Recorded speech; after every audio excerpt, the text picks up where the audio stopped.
Welcome to today's session, Accelerating Oracle Workloads on VMware Hybrid Clouds with VMware vSphere Performance Accelerators. My name is Sudhir Balasubramanian. I am a Senior Staff Solution Architect and I specialize in Oracle technologies. I am joined by my colleague, Don Sullivan. I'm Don Sullivan. I manage business critical applications for the Cloud Services Business Unit, and that includes Oracle, of course, and SAP and all the Microsoft applications and everything having to do with the development of technical collateral as well as promotional events. All right. So moving on, let's have a look at the agenda for today's discussion. Essentially, we start with talking about benefits of running Oracle workloads on VMware platform. We'll follow that up by talking a bit about vSphere persistent memory, PMM, and we'll take a use case with Oracle workload acceleration. We will then talk about vSphere RDMA and Virtualized RDMA drivers, how we are able to use this technology to accelerate Oracle rack performance, especially using it for the private interconnect to speed up the cache fusion traffic. We will then focus a bit on vSphere 1 gigabyte large page, followed by the 7.0 accelerators, essentially focusing on the vMotion performance improvement. We'll follow that up with a couple of collaterals and open that up for question and answers. So without any ado, let's get started. All right. So let's look at the benefits of running Oracle workloads on a VMware vSphere platform. All right, so even before we look at the advantages of virtualization and the benefits of virtualizing Oracle workloads, first, let's understand what are the requirements of an Oracle Business Critical Application, BCA as we call it. And then let's understand the benefits of running these business critical Oracle workloads on a VMware vSphere platform. I mean, essentially, if one looks at at any business critical application requirements, right? Essentially, you need to have the availability. It needs to be highly available. It needs to be highly performant. It needs to have the ability to recover in case there are any failures. The fact that you need to scale up, the fact that you need to scale out, and essentially, security is very intrinsic and it's very critical for nowadays business. So these are some of the requirements, if not all of them, for any business critical application. Oracle is not particular in this case here. You want to add anything, Don? I'll add only this, that there are many of you out there who have been listening to myself and Sudhir talk about this for well over a decade now. There are an enormous amount of new capabilities in vSphere 7, both from the more esoteric capabilities of vSphere, the Kubernetes and so on, but then the really highly sophisticated technologies. And Sudhir is going to spend a lot of time in this session talking about them and the sessions that we will be presenting at all through the course of 2021 and into 2022. So I highly encourage you to pay attention to all of that new stuff. Good. Moving on. So these are some of the benefits. I mean, and again, like I mentioned before, this is not particular to an Oracle Business Critical application, which essentially helps all workloads on a VMware platform. The fact that you're able to maximize the resource, right? So server resources increases too much for one application instance. By virtualizing, you're able to improve resource utilization. You're able to reduce wastage. I mean, the fact that you're able to rapidly provision your virtual machines or your applications on demand, the fact that you're able to scale up, you're able to scale out, you're able to add CPUs on the fly, you're able to add memory on the fly, you're able to add VMDK as a virtual disk or add devices to an ever-growing database on the fly without having to take any kind of outage or having any breach of SLAs. So these are some of the benefits, right, of virtualizing your business critical application. Again, Oracle is not particular here on a VMware vSphere platform.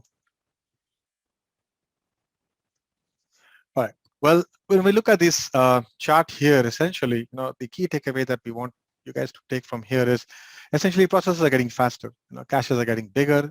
NUMA awareness is getting better and better. Hypervisors are getting smarter.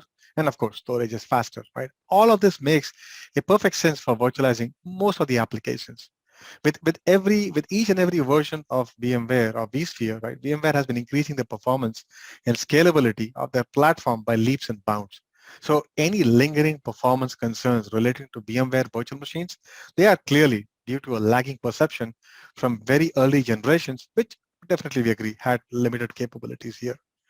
But essentially, if you look at the link at the bottom of the slide here, that gives the config max.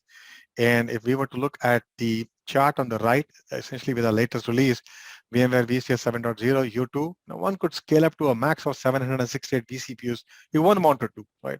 You could have a virtual machine RAM or memory as large as 24 terabytes. So sky is the limit here. Don, you want to add anything to this one?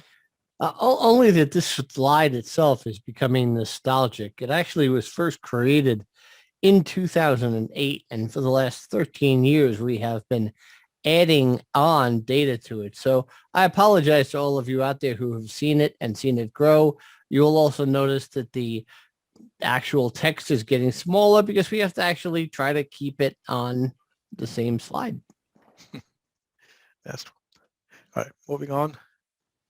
So again, this slide talks a bit about the virtualized compute with vSphere 7.0 config maximums, and I've already spoken about the configuration of the fact that you can have 768 vCPUs from 7.0 U1, update 1, the fact that you can have 24 terabyte for a virtual machine RAM, so on and so forth. Again, the link at the bottom of the slide that gives the config maximums for a vSphere specific version. So moving on to the next slide. All right. So with vSphere 6.5, with vSphere 6.7, there were many new features that were introduced for business critical application. I mean, some of the notable ones, in fact, there were a lot of features that were introduced, but some of the notable ones for business critical application, I would like to call that out. For example, you had the ability to add persistent memory, right?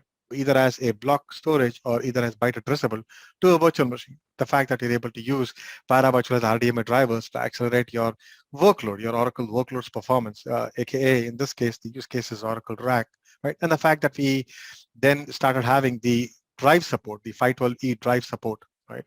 And then with 6.7, right, we came up with the 1 gigabyte large memory pages. And the fact that we honed on the persistent memory feature that we released in 6.5. And again, the links on the bottom of the slide here, they basically talk about the performance best practices guide for both 6.5 and 6.7. But Don, do you want to add anything to this one? Just to reiterate what I said before, some of these features were available, as Sudhir is pointing out here, in 6.5, 6.7. But when we hit vSphere 7 and beyond, this is all coming together, and the sophistication of all modern hardware technologies are really becoming innate parts of vSphere and making all of these business critical applications, particularly Oracle, so much more effective. Right. All right. Focusing on the 7.0 now. So with 7.0, many features, again, were released for business critical application. One of the features that we'll be talking about today in today's session is the fact that the vMotion process has been entirely refactored to make sure that it's more performant than it was before, right? And there's a slide and there's a content at this section where we will talk about it, but let's move on. So again, let's look at this slide here. I mean, essentially this talks about the Oracle workload design methodology. This is the overview of the Oracle workload design methodology, right? So if you look at the top of the flow chart here, essentially, and any process starts with gathering requirements. And at some point of time, we have to sell the project to stakeholders, right? And then, the phase then includes, or the phase then comprises of understanding the current environment constraints, followed by measuring the database workload, right? At some point of time, one would have to migrate those workloads from point A to point B, point A being, the physical source, which could either be the Solaris, the AIX, HPUX, or even the physical x86 onto the VMware platform, right? And at some point of time, one would have to inculcate Oracle support and Oracle licensing, followed by design considerations for sizing. And then we need to inculcate backup. We need to inculcate, recovery, high availability, disaster recovery, monitoring and tuning. But if we look at any step here, there is no step that cries out saying that's specific for any methodology. So all we're trying to say here is there is no change in the design methodology when one virtualizes Oracle or a bare metal as compared to virtualizing Oracle on VMware. It's exactly the same. So as the line in the bottom of the slide points out, having good architecture with making sure that we inculcate good planning in every phase, that will result in successful migration of your Oracle workloads. And Sudhir, I think it's worthwhile to point out those old pillars that we have been trying to get across to the global public for the last decade plus. That vSphere is a platform of virtualized hardware, and the ESXi is a non-para virtualized hypervisor, which is why there is no change whatsoever. Oracle doesn't have any idea that it is running in a virtualized environment. The hardware is virtualized, but for the most part, or not for the most part, just in its entirety, there is no difference between running in a virtualized environment versus a non-virtualized environment. Now, that's a very important point. Good. All right. So at some point of time, like one of the phases included, making sure that design constraints are put in place, good design constraints are put in place, and the fact that we follow the performance best practices, right? So essentially, when one virtualizes Oracle workloads on a VMware vSphere environment, right, one has to make sure that best practices are inculcated into every level of the stack, right, into every layer of the stack here.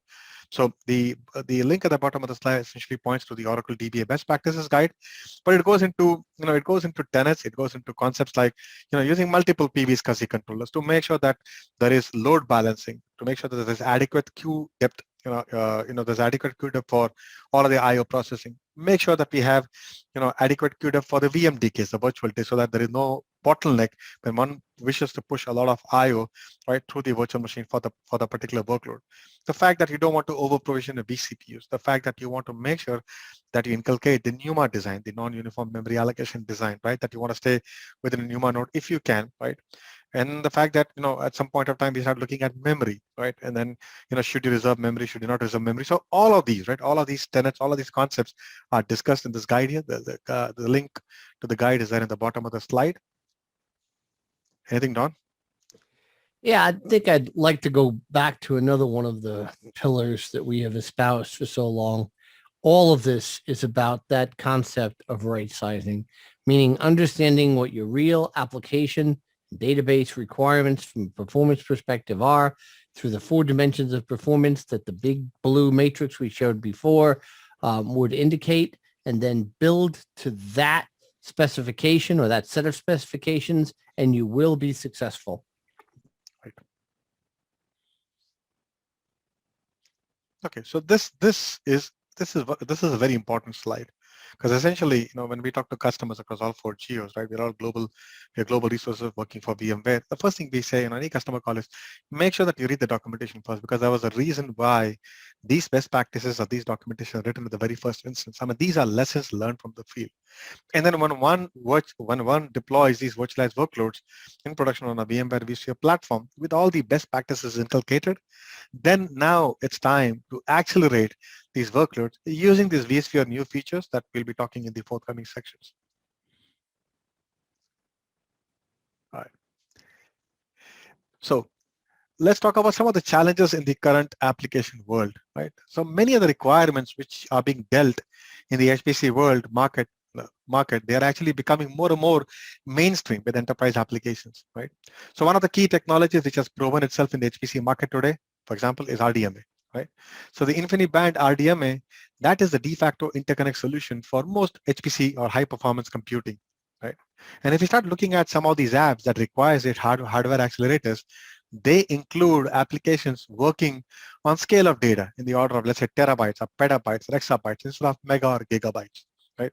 They include applications that dictate specific ultra low latency, and they require sync requirements for scalar applications, right? Apps that require high network bandwidth, apps that require high packet rate with latency in as low as microseconds, and apps which essentially require that the availability is built into the application instead of the high availability being built into the infrastructure. So these are the challenges that used to be that we used to deal with in the HPC market, but now that's becoming more and more mainstay, and people are asking for that in the enterprise application world. Anything, Don? No, just reiterate the, I guess, scope of the fact that the capabilities are expanding exponentially year after year, version after version, but they're really only meeting the performance requirements that the applications need. So vSphere and the hardware and the applications are very much in parallel in creating this new paradigm of performance. Okay. All right, let's change stacks, let's change gears. Let's look at the vSphere persistent memory, aka PMEM. All right. So Customers have successfully run their business critical Oracle workloads with high performance demands on the VMware vSphere platform for many, many years, right? So deploying these IO intensive Oracle workloads, they require fast storage performance with low latency and resiliency from database failures. So with the introduction of a new category called persistent memory, what we're doing here is we're essentially straddling these two domains, right? The first domain is the volatile, the low latency, the high bandwidth DRAM, and the flash storage. So using persistent memory, applications can access persistent memory just like they access DRAM over the DDR bus with load store instructions. Data is now byte accessible with latencies measured in nanosecond versus microseconds, right? So we know that DRAM like latency and bandwidth. Persistent memory also offers greater capacity points and low cost compared to DRAM, right? And when you look at persistent memory, it uses a non-volatile memory technology. So data will persist even if the power is lost, right? So persistent memory in general, that creates a totally new paradigm for application developers where they will no longer have to worry about managing the data across different tiers, right? So essentially PMM, it falls between the two ends of the spectrum. On one end of the spectrum, you have the hot tier of the DRAM, and the other end of the spectrum, you have the flash storage, right? So as we all know, the DRAM is expensive and it's volatile, right? And flash is cheaper, slower, and it's persistent. So currently, if you look at the market today, there are two PMM solutions available in the market. You have the NVDIMM that is sold by Dell EMC and HPE, and then you have the Intel, the Optane DC persistent memory. So you have these two, PMM solutions available in the market today. So let's look at how we can use persistent memory on a VMware vSphere platform. How are we able to consume it, right? How will the virtual machines consume it, and how do the applications consume it? All right. So if we look at the left-hand side, right, if we look at the left-hand side of this diagram, right, vSphere exposes traditional volatile DRAM to VM, and memory scheduler, it manages that, right? Now on the right-hand side, right, we have this traditional virtual disk, which is attached to the virtual machine via the vSCSI emulator or the NVMe, right? So vSphere now, it has a new device which includes property from both the memory and the disk side. So here, the PMM data store or the region stored in the VM kernel, that manages the persistent memory, right? So vSphere allocates the PMM regions which can be exposed to the virtual machine in one of the two ways. You can expose that in one of the two ways. Okay, so when we're looking at legacy operating systems, when you're looking at legacy apps, right, we can expose persistent memory as block storage. We can expose that as what's called vPMM disk. Essentially, the NVDIMM capacity that is presented as a host local data store. So what will then happen is you have a virtual machine and then you have these virtual disks. So these VMDKs are then stored on those PMM data store, and that data store is then backed by PMM, right? So inherently what happens is there is no guest operating system changes. We don't require any change to the operating system. All we have to do is place the VMDK of that application onto the vPMM disk data store, and lo presto, you are able to accelerate the workload just by the fact that you're able to put it on PMM, right? So that's for the legacy operating system. That's for the legacy applications. Now, if we change tack and look at the modern the operating systems or the applications, right, we can expose PMM as what's called vPMM, right? That is byte addressable persistent memory. So the guest operating system will use that directly, right?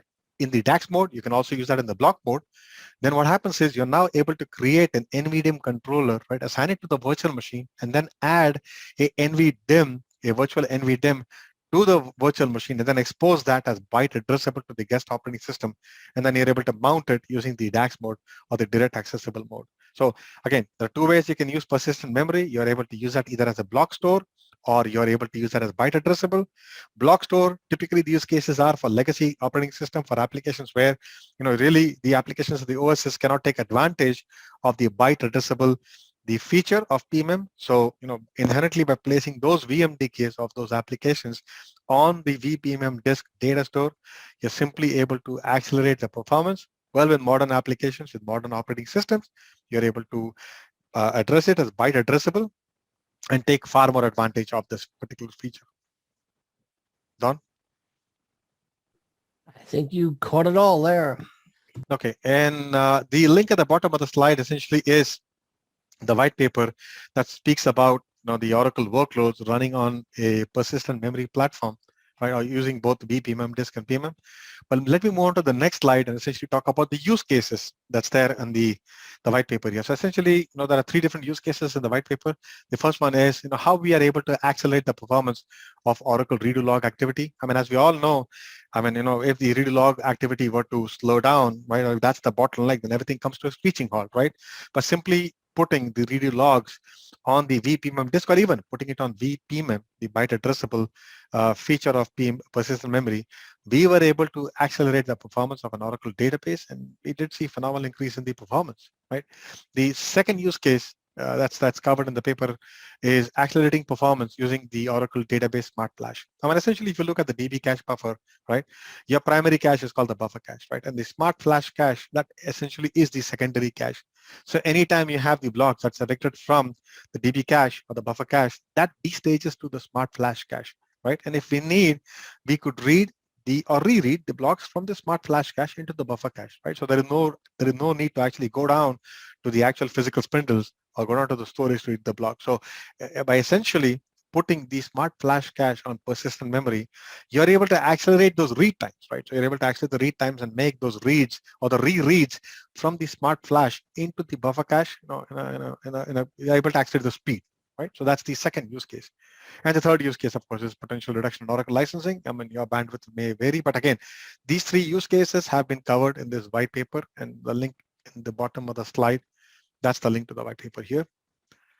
But moving on to the next one, right? So we spoke a bit about persistent memory, how you're able to use persistent memory in both block addressable and byte addressable. Let's change gear. Let's talk about vSphere RDMA and the para-virtualized RDMA drivers.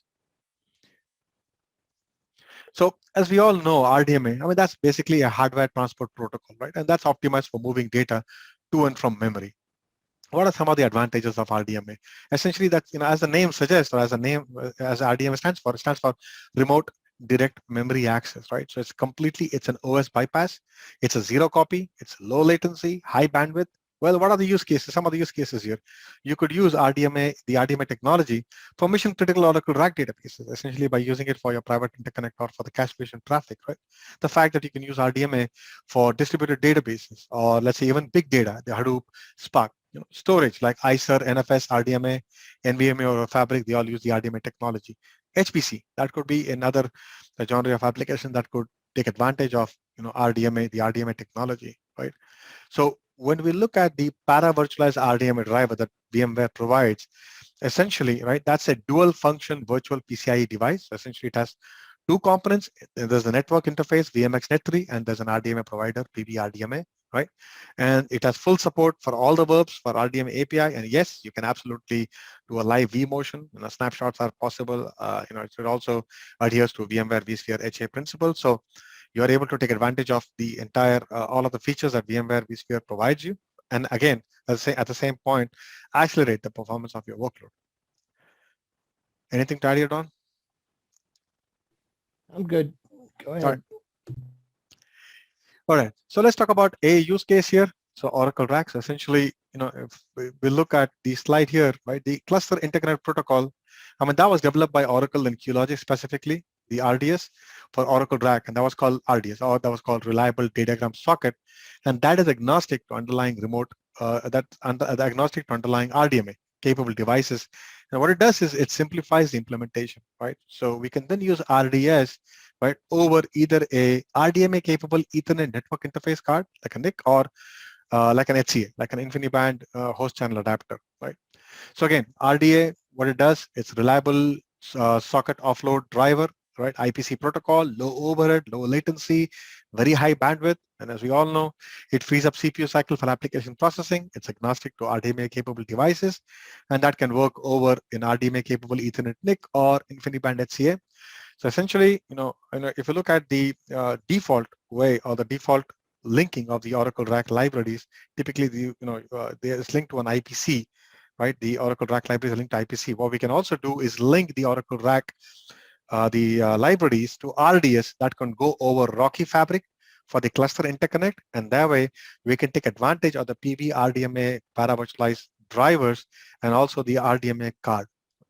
So moving over to the next slide, I mean, these are the use cases that we are currently working on. Essentially, using the RDS with VMware PV RDMA over RDMA cards, and saying, and looking for performance improvement for Oracle Rack Interconnect. The test and the studies that we've done so far is very promising, and very soon we would be releasing the white paper on this particular test suite.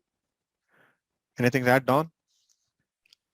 I think it's worth pointing out that the very observant listener will recognize a lot of this, not all of it, but a lot of the technologies being used here are similar to some of the bigger appliances such as Exadata that Oracle itself uses. So this is not a completely new set of paradigms and ideas and technologies. It's just very, very efficiently used in a virtualized environment. That's correct. All right. So let's now look at the vSphere 1 gigabyte, the huge pages, and what advantages does that bring to application workloads, right? So even before that, let's look at advantages of huge pages for Oracle workloads, right? So essentially, as everybody knows, right, by using huge pages on the guest operating system for Oracle workloads, you're able to increase performance, right? Essentially, that's increased TLB, translation look-aside buffer hits. Right? What happens is those pages, or the OS pages, they are logged in memory, they're never swapped out, right? And that provides RAM for shared memory structures, aka example here in this case, the Oracle SG, right? And these are only used for system file shared memory, the Oracle SJ here. And so what happens is there is less of pressure on the operating system. There is less of pressure on the kernel. So it does less bookkeeping work here, right? And the one thing that we all know is AMM, or the automatic memory management, and huge pages is not compatible. So you have to fall back to the traditional way where we did the ASMM, right? Where we came up with the SGA max target, the SGA max size, we came up with the PG aggregate target, so on and so forth, right? So statically allocating these buffer pools, statically allocating the PGA pool, right? In order to make sure that we are able to take advantage of the huge pages. Again, it's only the SGA that take advantage of the huge pages, not the PGA here. So, but huge pages provides a lot of improvement for Oracle workloads. And one may ask a question, I mean, if I were to deploy that on an ESXi platform, right, can I take further advantage of using huge pages? The answer is yes. So what happens is ESXi has its own flavor of huge pages. That's 2 megabyte, right? And if one were to use huge pages on the guest operating system side, which is again 2 megabyte as of now currently, you are now protected by huge pages on both the ends, right? On the hypervisor side and also on the guest operating system side. So this is the best. This is one of the best. Settings that one could use, right, when one wants to make sure that the memory is not swappable, and that when you want to run a very IO-intensive or a memory-intensive workload. Don? Yeah, don't you find it amazing, Sudhir, that this is the exact same limitation that we dealt with really 10 years ago with Oracle in general, between AMM and huge pages back in Oracle 9. Yep, so that's true. All right, so this is basically a little study we did, where essentially we looked at the performance without the guest operating system 2 megabyte huge pages here, right? And if you look at the value of the huge table entry, right, in the /proc/mem_info output, right, we can see there's a gradual increase in the number of page tables, right, as the workload runs. So the reason being, right, that you are not using the huge pages. But if we were using huge pages, that number, right, is static, and that number never changes, right? So with huge pages, the page table entry that becomes static after reaching a steady state. So there's a lot of performance improvement when one uses huge pages, right, for Oracle workloads on a VMware vSphere environment, for all the reasons I've spoken about earlier. The fact that ESXi also has its own flavor of huge pages, which was 2 meg, right? Now, what happened was in 6.7, right, we came up with what's called 1 gigabyte huge page for Oracle workloads, right? And these are some of the settings that one would have to do in order to make sure that you're able to use the 1 gigabyte huge page for Oracle workloads, right? So the huge page support is provided for virtual machines VRAM, but there are certain caveats here, right? And the caveats are the virtual machine requires full memory reservation, right? And along with that, the 1 gigabyte page, the VRAM backing, that is opportunistic. And the 1 gigabyte pages are allocated on a best effort basis. So the opportunistic nature of the 1 gigabyte pages that extends to vSphere services such as HA, such as DRS, that might not preserve the 1 gigabyte page VRAM backing. So RHEL 6.7 systems and onwards, they support 2 MB. They also support the 1 gigabyte huge page, which can be allocated either at the boot time or you can do that at the runtime as well. So more information on that can be found in the link at the bottom of the slide below. But let me move to the crux of the matter here, and that is there's an unpublished bug, and that's the bug number there in the slide, right? So the issue is in the Oracle code.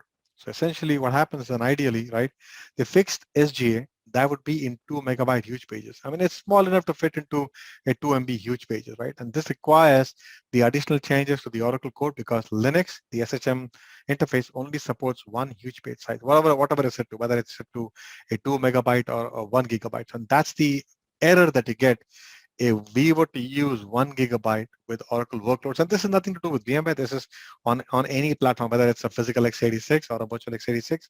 By using the 1 gigabyte huge pages, right, Oracle essentially throws that error. So from an Oracle standpoint, right, there has to be changes made to the Oracle code in order to use the 1 gigabyte huge page. But from a VMware vSphere perspective, we are ready whenever Oracle is. And the more details can be found in the link on the slide below here. But Don, you want to add anything here? Oh, I'm good. Go ahead. Okay. All right. So moving on. All right. So let's talk about some of the vSphere 7.0 new accelerators. And what we can focus on today's session here is the vMotion performance improvement and what changed, what actually changed on vSphere 7, right? So the vMotion improvements on vSphere 7. So the key takeaway, right, is that in the previous vSphere versions, we installed page tracers on all of the vCPUs of the virtual machine. And that caused a bit of a workload performance impact, right? Also, during this runtime, we transferred the full memory bitmap, right? So what happens is with large or monster virtual machines, this could be a fair amount of data depending upon the virtual machine sizing. So what we needed to do was we needed to bring back vMotion capability and reduce the performance impact and reduce the stun times, right? And this is what we've done, right? The improvements for vMotion on vSphere 7. In vSphere 7, what we did was we claimed one vCPU. So we essentially claimed one vCPU to do all of the page installing and the page firing, right? And so what happens is the memory page is overwritten by the guest instead of doing this across all of the vCPUs configured for a VM. So we just pick one vCPU to do the page installing and the page firing. Now, by using this method, it's far more efficient because what happens is the guest and the workload, they can continue to utilize the vCPUs without interruptions. One vCPU would take care of setting all page table entries, the PTE, in the global memory to read only and then handle the page tracer installer and the page firing. Then what happens is in the end, all of the vCPUs will still need to flush the TLB or the translation look ahead buffer, but then this is done at different times to reduce performance impact. This is not done all at once. This is done at different times. So with vSphere 7.0, right, this improvement in the vMotion technology, right, has far improved the times it has taken to vMotion a virtual machine, or especially monster virtual machine, which has large amounts of memory from one ESXi server to the other.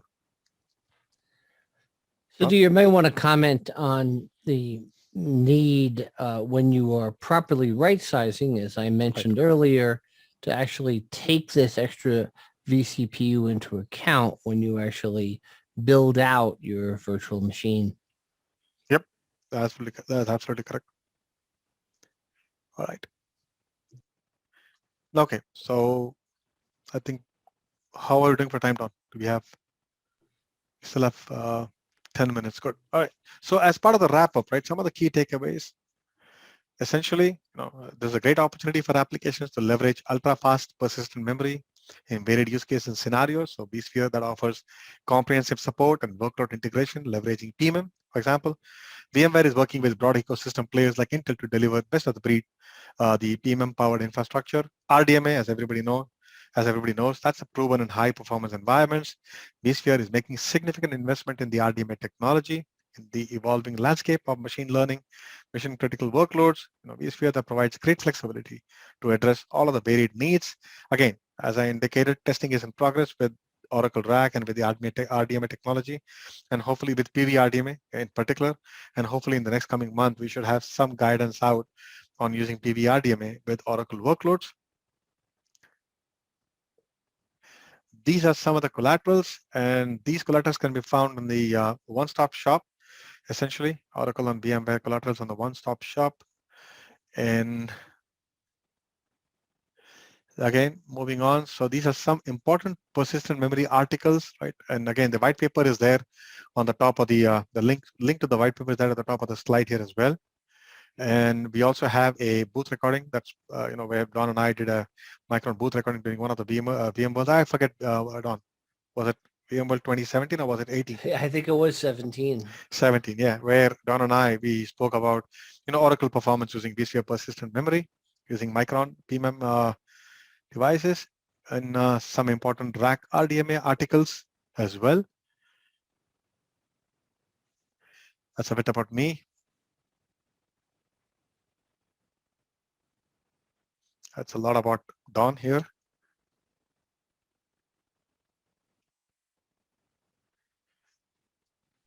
Right. I think we are at the end of the session. There we go. And let me just add this one Sure. point, Sudhir. And I hope that those of you who are listening or who will listen will realize that despite the fact that over the years, as Oracle and other technologies have done their best to automate features like the autonomous database and so on, to make it seem like the job or the profession of the technologist is becoming